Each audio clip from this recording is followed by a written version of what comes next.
আমি কেন তানিশাকে বিয়ে করলাম, কি কারণে বিয়ে করলাম, দেশে কি মেয়ের অভাব পড়ছে, এই বিস্তারিত জানানোর জন্য আজকের ভিডিওটা করা।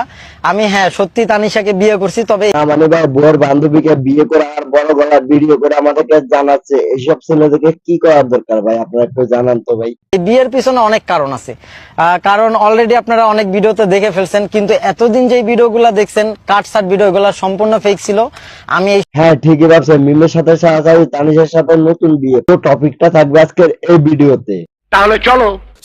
Hey guys, আসসালামু আলাইকুম, this is Raihan, welcome to roaster Raihan. নামাজ পড়ো না বন্ধু, এপার থেকে পরপার অনেক সুন্দর, সবাই নামাজ পড়বা। এলাকার মুরব্বীরা থাকতে ইমরান ভাই একটু বলেন যে কিভাবে বিয়েটা হয়েছে, আপনি একটু বলেন। আমি তো আপনাকে সব বলছি বিস্তারিত। আসসালামু আলাইকুম।